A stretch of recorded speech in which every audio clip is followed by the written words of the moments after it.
We're streaming on YouTube, and we're going to get right into EVE Online. We're joined now by our managing editor of John, EVE Online. welcome. Thank you for joining us today. I really appreciate it. I don't know if you've had a chance to meet Tim and Vince yet, or Darius and Vince. Darius is our community manager, our community director at Stratics, also the VP of our operations division, and Vince is the managing editor of EVE Stratics. So I'm going to want to introduce John. Of course, you are a copywriter editor for CCP Games, yes. And I'm going to turn the interview over to Vince and Tim. Whoever wants to take it away, go right ahead. Cool beans. Thanks, Taylor. Yeah, I'm Vince, managing editor of EVE Stratics. We're here to talk about John's participation in EVE Stratics and how he came about to join Stratics as a team, and then later joined CCP. What can you tell us about that, John? Well, with Stratics, I originally came over around the time of what was that? LC Lord Chaos was doing Lineage 2 Vault. Seridove was doing Lineage 2 Stratics. Seridove was doing Age of Conan, and a couple of other people had come over around at one time, started working on the site. There was a lot going on at the time. If I remember correctly, shortly after we all started and were jumping in and working, there was a database crash. And when the database crashed, that's when you actually got to see, as Taylor was saying before, that Stratics is a community in the greatest sense of the word, where everybody pretty much pitched in to either get things going with the database again, or if they couldn't work on that, jump in and do something else. And we got into a lot of, we reskinned several of the sites. We got more content added to some of the sites that were just getting started up at the time. So that was around, I think, 2008 or so. It was a real fun time at Stratics. Stressful at times, but it was a fun time at Stratics. So you're part of the team that built the database or maintained the database at that point? What I was doing is I was a site manager for the EVE Stratics site, and also helping out with some of the other sites, adding content to the Lineage 2 site, Age of Conan site, and wherever it is that they needed help. Everybody at that time kind of just chipped in wherever it is that you needed something done. Okay. So what kind of experiences do you think you've gained as a staffer on Stratics? Oh, one of the best ones, and comes in, let me turn that down a bit. One of the best ones is realizing that this kind of stuff is going to happen. And at that point, the priority is just think of the things that you can do. There's nothing you can do about the things that you can't do. With all the little fires that were here, there, and everywhere, you saw so many different people, and it was great because everybody at the time, I don't know how Stratics is now, but everybody at the time had very sick or dark senses of humor, which really helped with, you know, everybody just seeing the good side of things and working together and jumping in and getting things fixed. And working at CCP, you get that also. I think in any development environment, you'll get where you know things just blow up, and you just have to jump in and chip in where you can. And experiencing that with the Stratics team made it easier. It wasn't so much of a holy cow moment when things would blow up, as much as, okay, you know what, I've seen this before, it's manageable. So I mean, Stratics, and also Stratics gave me a chance to see how much of how integrated the fan sites and the communities are. The fan sites as I said before, as Taylor said before, are the community. The people that are volunteering, the people that are paid, the people that are working there. Everybody is an avid gamer. They came from the community that visits the site. So there's a certain connection that you have there, and that follows off into the MMOs more so than most other games, because an MMO is all about the community. You know, it's all about that tie that you have with the people that are taking part in your virtual world, which is, to a certain degree, that's kind of what something like Stratics is. When you look at the forums, when you go to the comments, there's a certain culture there. There's a certain, you know, people know certain people. You go to each different area and you say to somebody, hey, tell me the name of 3 people and what they're like, and they can do that. And a lot of people can't do that on their own block, and that's where I seeing that tie with Stratics and then going over into the development side and seeing that same tie there. It was easier to draw the connection and get more involved in my main job, which is pretty much communicating with the players, relaying the latest events, getting the newsletters out there, and putting in it, things that are relevant to a player, not just marketing stuff. Yes. I actually have a question here, which I think will be interesting to a lot of folks that volunteering or working at Stratics now, which is during that transition when you were a writer at Stratics and then you moved into that more professional capacity. Were there things that were surprising to you, especially eye-opening to you? Well, going inside the side of things? Exactly, yes. Well, yeah, there's a lot more need for structure in game development than the fan side thing. On the fan side of things, if somebody can't do a couple of articles this week, yeah, that's kind of bad for the site. It's a little less news, but nothing falls apart.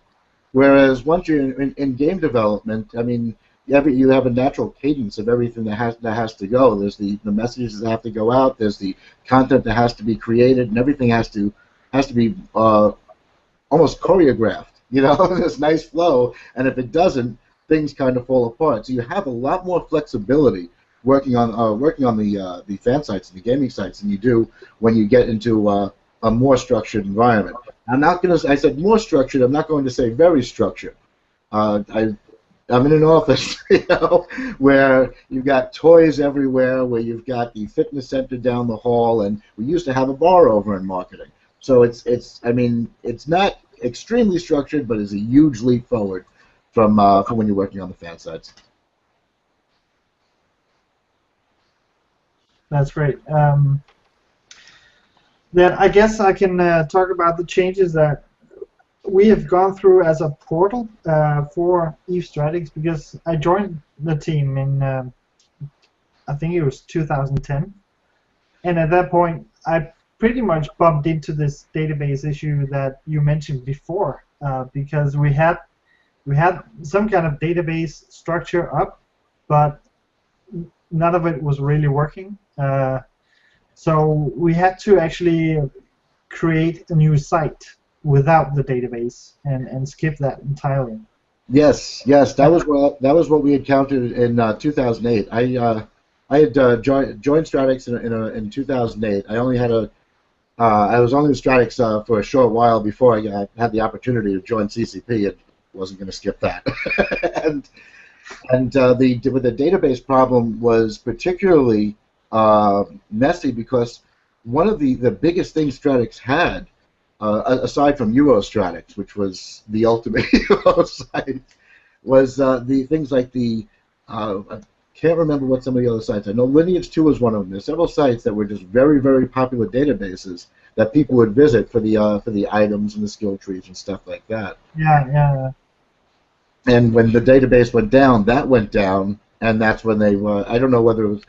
I didn't follow the background part of it. It's just was part of the crew. Okay, what do we need to do to get some of these things back up and running? Right. Yeah, and that was exactly what I tried doing then.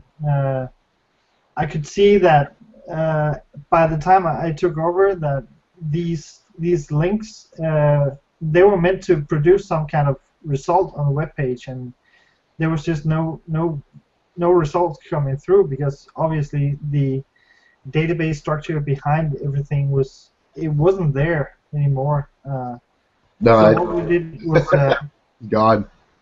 We had to portal everything over to WordPress, and that meant manually copy pasting a lot of posts.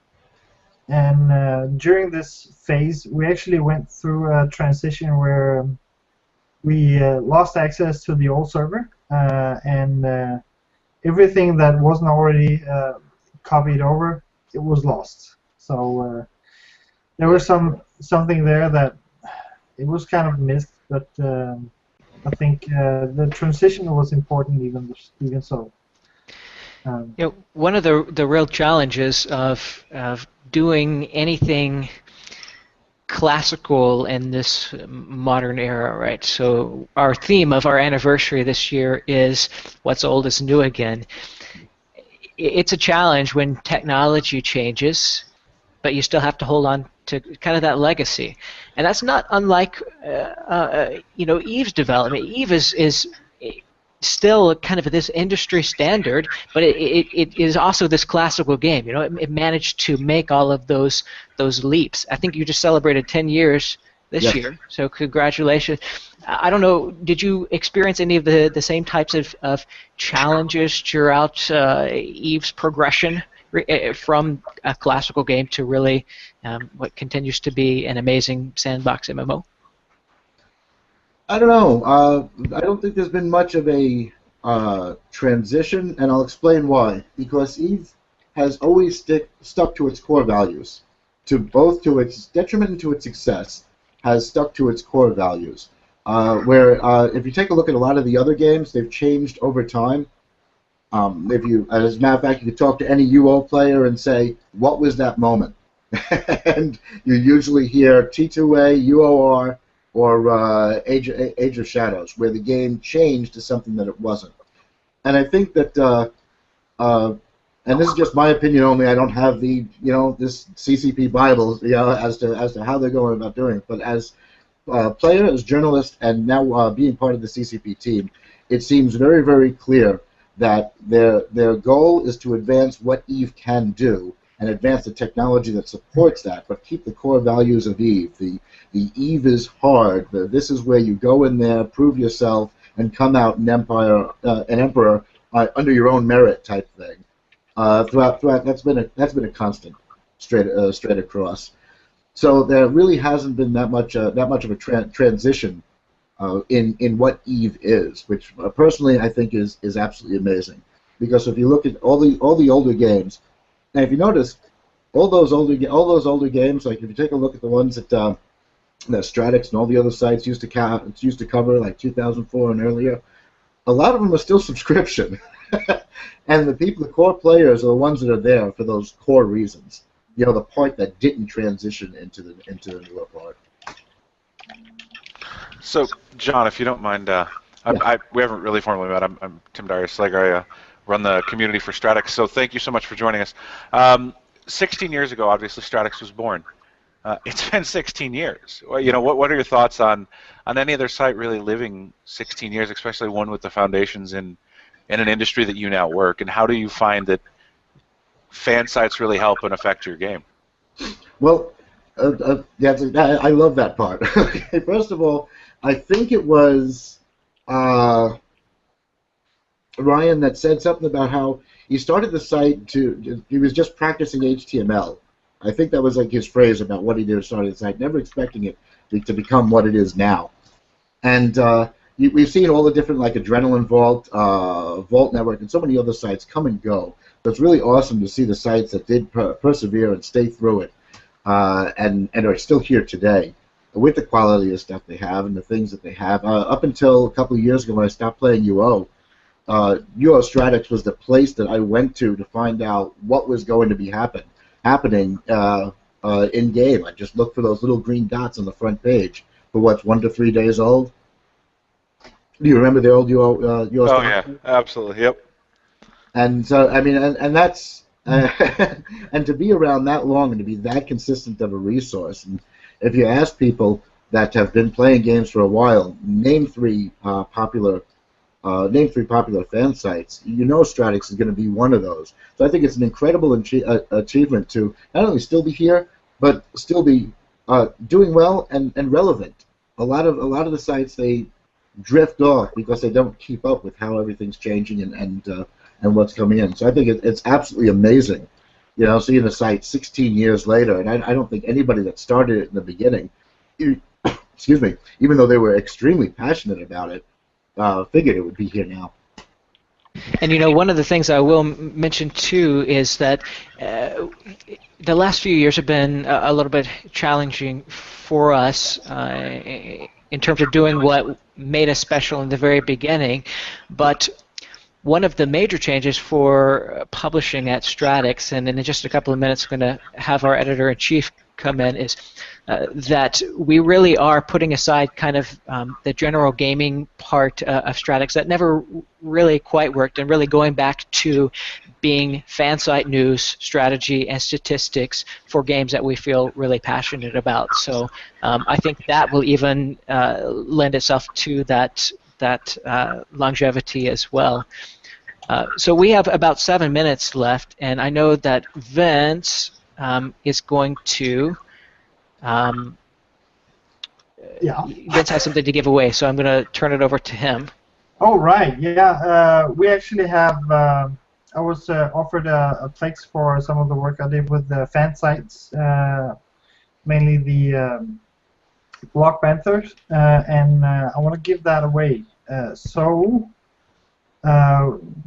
What do we do about that? We were going to ask people to put into the chat Plex me if you have a valid EVE Online account and regularly playing, I guess. And then we will have our mods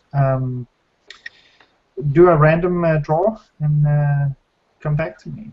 Right. So what the plan is there is if you're watching us on Twitch, make sure you join in, sign in, and just say, like John said, Plex me, and we'll randomly pick someone, and Vince will give you the Plex there.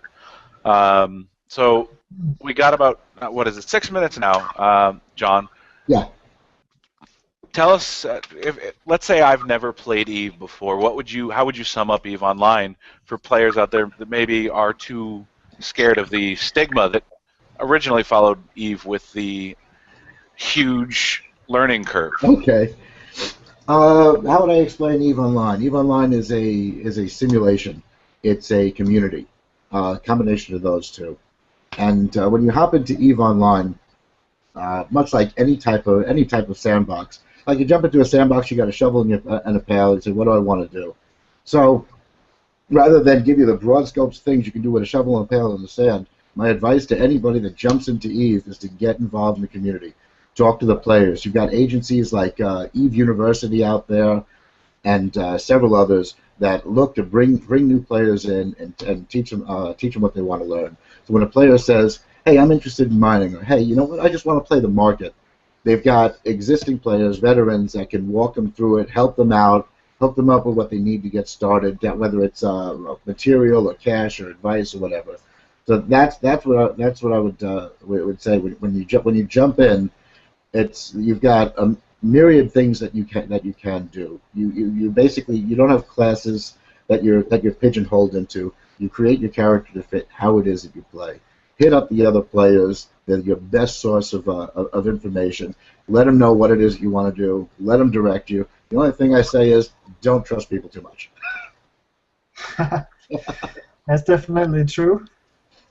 It's funny that you say that, because I read a lot of other fan sites just to see what's going on, and a lot of times I hear that hundreds of thousands of dollars of virtual money have been lost because somebody turned on somebody, or there was this galactic subterfuge, and I think that's amazing. And I think it's so much fun to hear about those things, especially because it drives such a fantastic community. Go ahead. No, I actually was just at that point. The player base is absolutely fascinating, and the fascinating part about it is when they get in game, they can be a combination of helpful and cutthroat, back and forth as they want. When you take them out of the game, and being, you're a people now, you're a human being, that's where the community shines.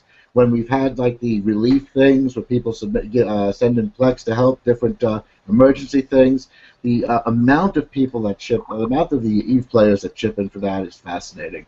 And when you go to things like right now, EVE Vegas is happening. Last week was Gagaton. Before that, I forgot. I think there was a Russian one. When the EVE players get together, they sit aside all the differences. When they sit and they talk about one guy who blew up the guy sitting right next to him, it's with laughter and a beer in their hand. It's absolutely fascinating. You go to FanFest, and you see. I mean, these players that when they're in game can be some of the most malicious bastards ever to each other. You get them together at FanFest, and they're hanging on each other like their best friends, comrades. Like that. I mean, it really is absolutely amazing to see this community when they're the people side of it, because the people side of the EVE community is flipping incredible. I can agree with that. I went to Gankaton a few months ago, and I met quite a few nice people. Oh, cool. It was a very, very good experience. Very cool. Yeah, it was a couple. Okay, I'm sorry. Got my time frame on some of them a little mixed up. There's been a lot more player gatherings lately. Yeah, one of the other things that I want to point out with EVE is that they have, as a gaming company, they have actually managed to solve, or at least turn down some of the lag that you might experience in other games when you're clustering in with other people. Yes. And just that they have had the ability to actually program how to slow down time so everything is actually effectuated on the server. That's amazing. I don't know about other dev teams, but from what I've seen of the CCP dev team, they're absolutely amazing. If you want to see a hurdle or a roadblock conquered inside of a week, tell a CCP programmer that it's impossible to do. For some reason, the word impossible is the ultimate challenge to them. And the things that they've created and the stuff that they've done is absolutely mind-blowing. Yeah. Yeah, I definitely agree. That military-grade hardware also. True. So what else is going on with EVE at the moment? I know we have the Rubicon expansion. We have a lot going on right now. Right now we've got not long ago announced Valkyrie that we're working on. We've got the regular cadence of updates to Dust 514, and with Rubicon, it's a new age. We're going into the second decade with a whole new thing. We've got some of the stuff that we've been detailing and going over already up on the feature site. Shameless plug, eveonline.com/Rubicon, and there's a lot more that you're going to hear about it coming out over the next couple of weeks. So I don't want to spoil anything for the devs when they release the things, but I think the Rubicon expansion and what it's leading into is going to offer a whole new realm of gameplay for the players, and I'm excited about it. I'm really, really excited about it. Yeah, I saw the stream from Vegas. They're in Vegas at the moment. Yes. And it seems like they want to hand over the sandbox to the players and let them expand the existing universe somehow. You know what? I'm going to leave that up to that team to describe that. Simply because I don't want to say, I don't want to put out. I didn't get a chance to see what's been going on in Vegas. I had a camping trip with my son this weekend, so I did miss the Vegas thing. So I don't know what the official word is. So I'm going to wait on that. I wish I could say more, but whatever they said there, expect more to come over the next couple of weeks as they flesh it out. I'm quite sure that they brought up the personal structures. Yeah, the mobile structures, yes. Yes. They're gonna roll out a depot of some kind where you can refit your ship and with a bit of storage. There's that one. There's one that does tractoring. There's one that's almost like a localized Sinofield jammer. There's a couple of other things. Basically, what it is it's not like we're just saying, okay, you guys run this. It's a creation of a bunch of new tools to give to the EVE players. Exactly. And with anything that we've put out there where the players can go do their own thing, it's a matter of seeing what they do with it, and they never fail to impress. So it's a matter of seeing where they'll go with it. That's fantastic. I'm actually going to probably now start playing EVE because of this. John, thank you so much for joining us. We do have a winner for the Plex giveaway. Vince, did they send that information to you, or would you like me to? Why don't you go ahead? I've got the name. You got it, Tim? Yeah, I've also got the name. Hold on. Oh, I wanted to do this because it's dorky and awesome, and it's fun. So, drum roll, please. Oh my God! Zertifox! Zertifox, you are the winner. Congratulations! Very nice. So Vince will get you over that stuff. John, again, thank you for being part of the Stratics family. It's been an absolute pleasure. Thanks for having me, and congrats on 16 years. Thank you. Thank you very much. Thank you very much.